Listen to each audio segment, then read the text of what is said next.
გამარჯობა მეგობრებო, მოგზანდებით. მოკლედ უბრუნდები, ესე რაღაც პერიოდი არ მეცალა მატერიალიზაციის თემას, ანუ ცისა და მიწის მანდატი. დაუბრუნდეთ, როგორც მახსოვს, ბოლოს შევადგინეთ, გავაკეთეთ ვიდეო ინფორმაციული მოდულის შექმნას. ვისაც არ გინახავთ, სხვათა შორის, ანუ ჯგუფში ხარისხებ ხოლმე ვიდეოებს სხვადასხვა თემების მიხედვითაც ხარისხდება და აპინულებიც არის, ანუ გამორჩეულებში დამატებას აკეთებს და გამორჩეულებში ეს ვიდეოც არის მიმაგრებული, ვისაც გაინტერესებს შეგიძლიათ ნახოთ ინფორმაციული მოდულის შექმნა. საუბარი გვაქვს მიზნებზე. ეს ასე ვთქვათ სერიოზული პრობლემა არის განა მიზნები და ოცნებები ყველას აქვს და ყველას შეუძლია რომ რაღაც ისურვოს რაღაც სასწაულები, ეს გასაგებია, მაგრამ აქ ამაზე არ ვსაუბრობთ. აქ ჩვენ ახლა უნდა გავიაროთ ესეთი საკითხი, ანუ ძალიან მნიშვნელოვანია წინააღმდეგობის დაძლევა. რაც შეეხება ნიჰილიზმს, რაც შეეხება იმ მდგომარეობას, რომელიც ადამიანების წარმოდგენებში სუფევს და ჩემი აზრით ეს დაკავშირებულია წინააღმდეგობის დაძლევასთან. წინააღმდეგობა ხომ ვიცით რომ პირველ რიგში ჩვენს ტვინშია, ხო? წინააღმდეგობა ჯერ ტვინში.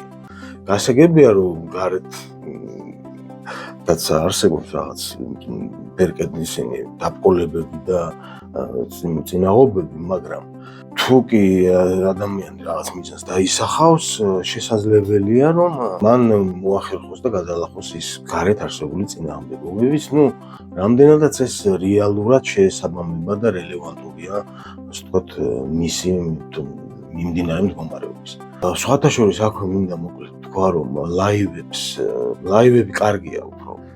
თუ კი ვილაპარაკებთ და იქნება სურვილი კონკრეტულ საკითხებზე შესაკრებად, შეგვიძლია Zoom-ში შევიკრიბოთ ხოლმე ან Google Meet-ში. 2-3 კაცის რო შეიკრიბოს, მე თავისუფალ დროს შემიძლია ჩავერთო. მაგრამ ხარისხიც არ არის ხოლმე ესეთი ბევრი ხალხი ვერ ერთვება ამ ლაივებში. მე ესე უფრო მეტი ნახულობს, მე უხარისხო ვიდეოები გამოდის და მირჩევნია ესე ვიდეოები ჩავწერო. ხო, ესე იგი, წინააღმდეგობის დაძლევა. ადამიანს აქვს რაღაცის სურვილი, ხო? სურვილი. და უჭირს ამის მიზნად გადაქცევა და შემდეგ რეალიზაცია, მატერიალიზაცია. სწორედ ამ საკითხებს ეძღვნება ცისა და მიწის მანდატი, ეს რუბრიკა ჩვენ ჯგუფში. და დავიწყოთ, ესე იგი, ყველაზე მთავარი თემით, ანუ წინააღმდეგობა.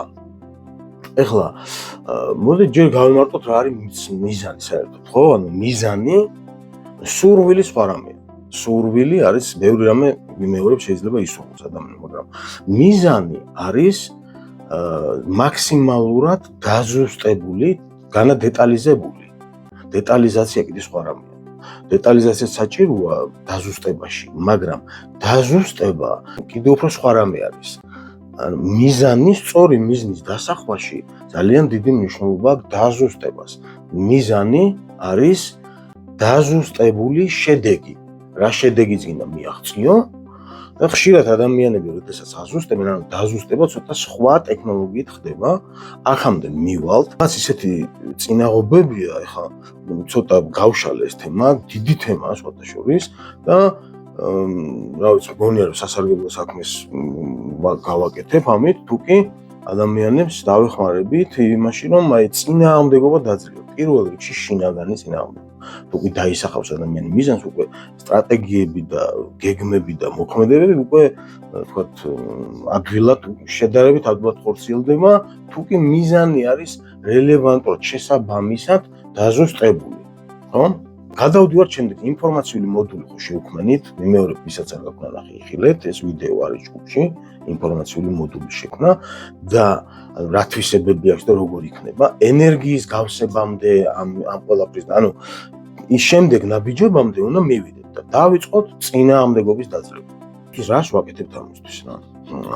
ვიღებთ ესეთ თაბახის ფურცლს შეველებრივს და კალამს, ან ნებისმიერი სხვა ფლომასტერი იქნება თუ ჯობია ისე რომ იყოს ყალამი. იმიტომ რომ ის აფიქსირებს იმ პირველად ხაზებს იმ პირველად რასაც ინტუიციურად ადამიანი ხელით ხშირად გაუცნობიერებად აკეთებს, მაგრამ ინტუიციურად. ამიტომ ჯობია რომ ყალამი იყოს, იმიტომ რომ აფიქსირებს ეს ყალამი კარგად. ვიღებთ ესე იგი ეს ფურცელს და ამ ფურცელზე გადაგვაქვს ხატავთ გზას. ძალიან ადვილი გასაგები რო იყოს. შეგვიძლია ორი კრიტერიუმის მიხედვით დავხატოთ ეს გზა. პირველი არის დროის მიხედვით, დროში გამსუბილი, მაგალითად ერთი კვირის გზას ვხატავთ, ან ერთი თვის, ან ერთი წლის, ან 5 წლის.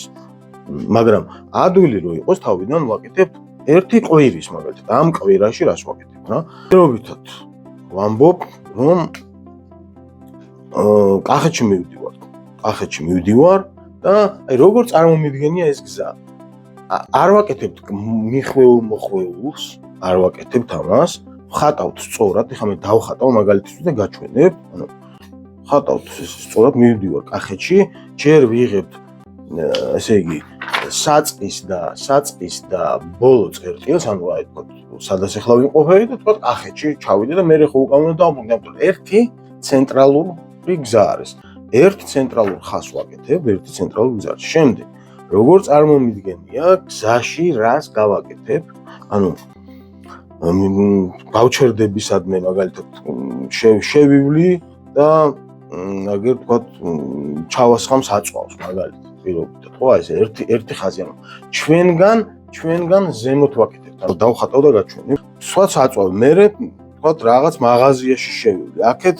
აქეთ მეორე მხარეს, აქეთ გზის მეორე მხარეს კიდევ შეიძლება რაღაცა ვუშვებ, რომ რაღაც ვარიანტი კიდე არსებობდეს მოვლენების განვითარების. ანუ შეიზღუდავთ აზროვნებას, რაღაც გზა დაიტოვეთ ხოლმე ყოველთვის სამოძრაო რა.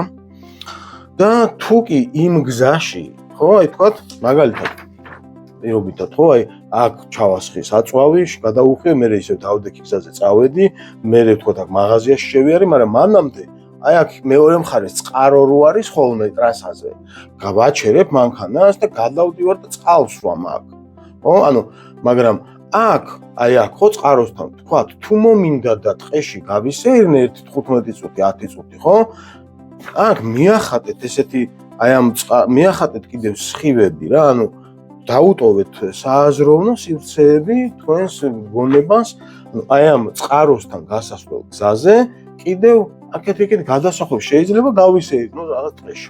პირობითად ვამბობ, ესე რომ გამოიყურებოდეს. მერე აქ შეიძლება მაღაზიაში შევიაზრო, გზაში რაღაცა შევიძინო. აქ შეიძლება თქო ეკლესიაში შევიარო. შეიძლება კიდე რაღაც გავაკეთო და საბოლოო ჯამში მერე ჩემ ნათესავთან შევიარო და მერე დავუბრუნდე, მივიდე ისევ დანიშნულების ადგილას და წამოვიდე უკან. აი აქ ნათესავთან ვიყავი რა. პირობითად რა, ანუ ეს ახლა შეიძლება თქვენთან სხვანაირად გამოიყურებოდეს და არ არის კიდევ საჭირო, რომ ეს ნახატი რაღაც ტოპოგრაფიული სიზუსტით რაღაც Google Maps-ის იმას შეესაბამებოდეს რა. სიზუსტეს ასე ვთქვათ რა. არავითარი მაგას მნიშვნელობა არ აქვს. თავარია ეს ჩვენს ტვინში როგორ ხდება. აი ეს მოგზაურობა ერთ კვირიანი თუ 3 დღიანი თუ ანუ მიზანია რაღაც ხო გასახორციელებელი. როდესაც მიეჩვევა გონება, მე აი ამ სქემებს გონებაში აწყობს უკვე. ესეთ ტოტს ვაკეთებ, ერთი ტოტი თავის განშტოებებით და შეეცადეთ რომ ეს ადგილები აქაც ესე რაღაც განშტოებები მიახატოთ და იყოს სწორი. არ იყოს რაღაც მოხვეულები არ არის საჭირო. ხვეულებს და იმას არ აკეთებს გონებაში ნეირონი რა. იმპულსი ესე სწორად გადაეცემა ერთი ადგილიდან მეორეში, მე იქ როგორც საჭიროა ამ ტექნოლოგიის კეთება, უმჯობესია ესე გავაკეთო. ეს ერთი ვარიანტი დროში გაწერილი. ამ ვიდეოში ყველაფერს ერთად ვერ გავაკეთებ, ეს არის კონკრეტულად აი ამ ტექნოლოგიის დავარქვათ პირობითად რაღაც ამას სურვილების ტოტი, წინააღმდეგობის დაძლევას ეწონება. აი აქედან ვიწყებთ ახლა. მეორე ვარიანტი შეგიძლიათ დახატოთ იგივე ნაირი სქემა, ასე ვთქვათ, ეს ტოტი და ოღონდ მოვლენების მიხედვით. მაგალითად შეგიძლიათ აი წარსულში რა მოვლენებიც გქონიათ კარგი, ხო? კარგი წარსულში მოვლენები. აი ესე დახატეთ გზა ოღონდ რეტროსპექტივაში რა. გაიხსენეთ რა ეს ისტორიული, უკან კი არ წახვიდეთ და უბრალოდ გაიხსენეთ. ეს ტოტი ოღონდ დროს არ აქვს მნიშვნელობა, 1 წელი იქნება აქ თუ 10, 15 თუ 20 წელი არ აქვს მნიშვნელობა, იყოს მოვლენების მიხედვით. აი ეს ვთქვათ აქ რაღაც ვთქვათ დავამთავრე იქ, როდესაც რაღაც სასწავლებელი აქ ის გავიმართე, გავაკეთე, ეს გავაკეთე. რაღაც ახალი მეგობარი შევიძინე, ანუ რაღაც მოვლენები, ოღონდ აი ესეთი ფორმით. ეს გამოგვადგება ჩვენ მეგობრებო იმისთვის, რომ დავინახოთ, აი მომდევნო ვიდეოში უკვე გადავალთ სხვა ტექნიკებზე და ეს დაგვეხმარება იმაში, რომ კონკრეტულად დავინახოთ და შევაფასოთ თქვენებურად. მე გიზიარებ ისეთ ტექნიკას, რომელსაც თქვენთვის ძალკე გამოიყენებთ, ხო? ამიტომ, როდესაც ადამიანი მარტო არის, ის უფრო კარგად მუშაობს, რა და ეს დაგვეხმარება იმის დანახვაში და აღწერაში ჩვენთვის, რომ რა წინააღმდეგობებს ხდია, როგორი ტიპის რასთან არის სამუშაო. მომავალ შეხვედრამდე მადლობა ყურადღებისთვის.